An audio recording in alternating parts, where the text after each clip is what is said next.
میں یہ خیال آیا تمہاری زبان بہت کالی ہے، کوئی میرے بارے میں بد کلمہ نہ بول دو، اس لیے معذرت کے لیے دوبارہ فون کیا ہے۔ نواب صاحب نے بے چین سے لہجے میں کہا۔ میں نے تو فون اس لیے کیا تھا جب آپ ہمارے شہر آئیں تو آپ کی دعوت کر سکوں، اس لیے آپ دعوت کا مینو بتا دیں تاکہ آپ کی شان کے مطابق دعوت دی جا سکے۔ میں نے خالص لکھنؤ والے انداز میں کہا تو نواب صاحب ہنس پڑے۔ ایسا نہ ہو کہ مینیو سن کر جناب کو دل کا دورہ نہ پڑ جائے، اس لیے جو دال دلیا ہو کھلا دینا۔ نواب صاحب نے بھی خالص لکھنؤ انداز میں جواب دیا، آپ دل ناتواں پر بے جا بوجھ نہ ڈالیں، بغیر مطلب کے میرا دل دورے پر نہیں جاتا، اس لیے مینیو بتا دیں۔ میں نے مسکراتے ہوئے جواب دیا، پھر دل جگر تھام لو۔ نواب صاحب نے کہا، دل جگر تھام لیے، اب بولیے۔ میں نے کہا، چٹنی دھنیا سبز کے ساتھ ساگ سرسوں کے ہمراہ گرم گرم تندوری روٹی کھاتا ہوں، تندور موقع پر موجود ہونا لازم ہے۔ نواب صاحب نے مسکراتے ہوئے کہا، جناب تندور میں لکڑی کی آگ ہو یا عشق کی گرمی؟ میں نے سنجیدہ لہجے میں کہا، میاں عثمان حیدر تم کو شرفا کی دعوت دینے کے آداب بھی بھول گئے، لگتا ہے تمہارے دماغ میں کوڑ کی بیماری لگ گئی ہے۔ نواب صاحب نے مصنوعی ناراضگی والے لہجے میں کہا، آپ تو ناراض ہو گئے، میں تو یہ پوچھ رہا تھا روٹیاں پکانے والی خاتون کی عمر کتنی ہونی چاہیے، کالی ہو یا گوری ہو، کس قوم کی ہو، حق مہر کتنا ہو؟ میرا خیال میں خاتون ایسی ہونی چاہیے جو 2 عدد بیگمات کی موجودگی میں آپ کو رومانی رنگین غزلوں سے نجات دلا سکے۔ میں نے بے حد سنجیدہ لہجے میں کہا۔ میری بات سن کر نواب صاحب خوش ہو گئے۔ میاں عثمان حیدر تمہاری یہ بات دل کو مو لیتی ہے، تم اشارے سمجھ جاتے ہو، روٹیاں پکانے والی خاتون نہیں بلکہ لڑکی یا دوشیزہ ہونی چاہیے، آخر ہم نے تیسری شادی مبارک کرنی ہے۔ تم میرے لیے کوئی بہت ہی کامسن حور شکل والی لڑکی جس کی آواز میں دلکشی ترنم ہو فوراً تلاش کرو۔ ندیم گجر کی بہن کی شادی کے بعد میں بھی شادی کے پروقار بندھن میں بندھ جاؤں گا، دولت کی تم فکر مت کرنا۔ نواب صاحب نے بھی سنجیدہ لہجے میں کہا۔ یہ سن کر میری آنکھیں پھیل گئیں۔ نواب صاحب نے 2 شادیاں کر رکھی تھیں، بڑی بیگم سے 5 بچے بھی تھے، ایک چھوٹی بیگم بھی تھی۔ جناب بڑی بیگم اور درمیانی بیگم خیریت سے ہیں، ان کی موجودگی میں کم سن تیسری بیگم کی کیا ضرورت پڑ گئی؟ میں نے حیرت بھرے لہجے میں کہا۔ میری بات سن کر نواب صاحب مسکرا دیے۔ ان کی داستان تم کو ملنے پر سناؤں گا۔ نواب صاحب نے کہا، آپ اپنا جنازہ بہت زیادہ جائز کرنا چاہتے ہیں، ایک لڑکی میری نظر میں ہے، بس آ جائے۔ میں نے خوش مزاجی سے کہا، تمہارے شہر میں تو آ جاؤں گا مگر خالی ہاتھ واپس نہ جاؤں گا، بس میں تم کو لاکھ روپے بھیج رہا ہوں، فوراً رشتے کی تلاش میں لگ جاؤ۔ تمہاری اس عادت کو تو میں جانتا ہوں، جس کام میں تم لگ جاؤ اس کو مکمل کرتے ہو۔ نواب صاحب نے بے چین سے لہجے میں کہا، جناب آج کے اخبار میں ایک رشتے کا اشتہار آیا ہے، کہو تو پڑھ کر سنا دوں؟ میں نے خوش مزاجی سے کہا، پتہ تو چلے کیسا رشتہ ہے، چلو پڑھ کر سناؤ۔ نواب صاحب نے کہا، ایک لڑکی کامسن جس کا باپ مر گیا، ماں نے دوسری شادی کر لی، لڑکی کے نام 20 مربع زمین ہے، 10 وسیع و عریض آموں کے باغات ہیں، اور ہنی مون دلہن کی طرف سے ہوگا، اور آخر میں لکھا ہے کہ بزرگ افراد کو ترجیح دی جائے گی، دوسری شادی والے بھی کوشش کر سکتے ہیں، شادی کے بعد دلہا کو 10 کروڑ کاروبار کے لیے دیے جائیں گے، ابھی فون کر کے یہ رشتہ پکا کرتا ہوں۔ میں نے پرسرار سے لہجے میں کہا، جب شادی دفتر فون کرو گے اور وہ لمبی چوڑی فیس مانگیں گے، پھر بندے کو ذلیل کریں گے، ساری عمر اسے رشتہ والوں کو فون کر کے گزر جائے گی، تم کوئی گاؤں کی سیدھی سادی لڑکی تلاش کرو، اخراجات میں بھیج دیتا ہوں۔ نواب صاحب نے کہا، اخراجات رہنے دو، بس آپ یہاں آ جائیں، میں تو یہ سب باتیں مذاق میں کر رہا تھا۔ مگر نواب صاحب سنجیدہ ہو گئے۔ پر میری باتیں سن کر نواب صاحب خوش ہو گئے۔ نواب صاحب نے جلدی آنے کا وعدہ کر کے فون بند کر دیا۔ نواب صاحب بے حد امیر کبیر آدمی تھے۔ یہ رشتہ اس لیے رشتہ مل سکتا تھا۔ موجودہ زمانے کی لڑکیاں صرف دولت مند انسان کو پسند کرتی ہیں۔ ندیم گجر کی بہن کی شادی کے ایک دن پہلے عثمان حیدر کی بڑی بہن اپنے شوہر اور بچوں کو لے کر عثمان حیدر کے گھر آ گئی۔ یہ لوگ دوسرے شہر میں ایک شادی میں گئے ہوئے تھے۔ واپسی پر ہمارے شہر سے گزرنا تھا، اس لیے یہ لوگ عثمان حیدر کے گھر آ گئے۔ ان کے آنے سے گھر میں رونق آ گئی۔ عثمان حیدر کی سب سے چھوٹی بھانجی کا نام عثمہ رانی تھا۔ بہت پیاری اور شرارتی بچی تھی۔ عثمہ رانی کی عمر 5 سال تھی۔ عثمہ رانی کو شادی والے گھر بخار چڑھ گیا، اس لیے اپنے نئے کپڑے، لہنگے، فراق غرارے نہ پہن سکی۔ میں نے شادی پر جا رہا تھا، اس لیے عثمہ رانی بھی ضد کر کے میرے ساتھ چل پڑی۔ میں بھی عثمہ رانی کو ساتھ اس لیے لے گیا، عثمہ رانی کی وجہ سے واپسی جلدی ہو جائے گی۔ میں عثمہ رانی کو لے کر پھٹ پھٹ میں سوار ہو کر ندیم گجر کے گاؤں کی طرف چل پڑا۔ میں نے نواب صاحب کو خوش کرنے کے لیے لکھنؤ تہذیب کا لباس زیب تن کا رکھا تھا۔ سرخ رنگ کا کرتا، تنگ پاجامہ، ہاتھ میں سرخ رنگ کی تھیلی جو عمدہ ریشمی کپڑے کی بنی ہوئی تھی۔ اس تھیلی کے اندر بادام تھے۔ سر پر پھندے والی ٹوپی۔ میں نے یہ لباس درزی کے سر پر کھڑا ہو کر سلوایا تھا۔ پاؤں میں سلیم شاہی جوتی۔ اس حالت میں میری صورت بدل گئی تھی۔ ایک گھنٹے میں ندیم گجر کے گاؤں پہنچ گیا۔ گاؤں پہنچ کر ندیم گجر سے اور ان کے رشتہ داروں سے ملا۔ ندیم گجر کا بہت بڑا جانوروں کا فارم تھا۔ شادی والے گھر میں رش تھا۔ گھر کے ایک طرف آموں کا باغ تھا، وہاں کافی کھلی جگہ تھی۔ وہاں پر بچیاں سائیکل چلا رہی تھیں۔ عثمہ رانی کو بھی ایک سائیکل مل گیا۔ آموں کے باغ میں دوسری بچیوں کے ساتھ سائیکل چلانے لگی۔ میں نے ایک بوڑھی عورت کو 1000 روپے دے کر عثمہ رانی کی نگرانی اور حفاظت پر لگا دیا۔ 2 غبارے خرید کر عثمہ رانی کی سائیکل کے آگے باندھ دیے۔ گاؤں میں ایک سائیکل پر غبارے اور دیہاتی انداز کے رنگین پرس اور جعلی نوٹ فروخت کر رہا تھا۔ میں نے سب بچیوں کو دیہاتی انداز کے پرس اور 5000 والے جعلی نوٹ خرید کر ان کے پرسوں میں رکھ دیے۔ ہر بچی کو اصل 100 روپے کے نوٹ بھی دیے کلفی کھانے کے لیے۔ یہ سب بچیوں کو میں جانتا تھا، سب مجھ کو اپنی بھانجی عثمہ رانی جیسی لگتی تھی۔ میں نے آخر میں عثمہ رانی کو ایک پرس خرید کر دیا۔ ایک گڈی جعلی نوٹ 5000 والے نوٹ عثمہ رانی کے پرس میں رکھ دیے۔ 100 روپے کا اصل نوٹ دیا۔ عثمہ رانی کو چند ہدیات دے کر میں ندیم گجر کے ساتھ نواب صاحب کے کمرہ خاص کے سامنے رک گیا۔ ندیم گجر شادی کے کاموں میں لگ گیا۔ میں نے دروازے پر دستک دی۔ دروازہ کھلا تھا، اس لیے سر اندر کر کے بلند آواز میں بولا، جناب اعلیٰ حضرت نواب راحت علی صاحب آپ کے پرستار دروازے پر کھڑا ہے۔ آپ کے روح رخسار بلکہ آپ کو دیکھنے کا متمنی ہے۔ میں نے آنکھیں بند کر کے مودبانہ لہجے میں کہا، یہ نصیب عثمان حیدر تشریف لائے ہیں، اندر آ جائیں۔ نواب صاحب نے بہت مشکل سے کھڑے ہو کر کہا۔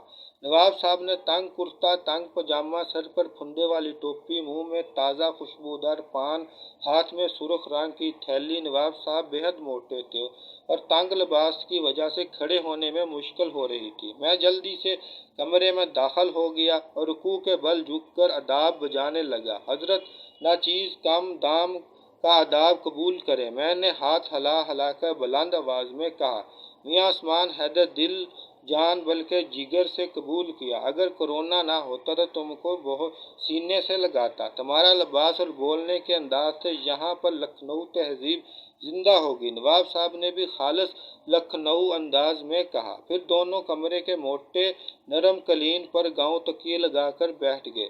قبلہ ہماری بھابھیوں کا کیا حال ہے؟ مجھ کو یہ فکر تھی نواب صاحب کی بیگمات وفات تو نہیں پا گئی، اس لیے نواب صاحب نے اپنے رشتے کی بات کی۔ اجی کیا قصہ چھیڑ دیا، اللہ تعالیٰ کا مال تھا اس لیے اللہ تعالیٰ نے لے لیا۔ نواب صاحب نے پان کھاتے ہوئے کہا، چھوٹی بھابھی تو کافی کم سن تھی، وہ زندہ ہوگی، ان کا حال پوچھ لیتے ہیں۔ میں نے مسکراتے ہوئے کہا،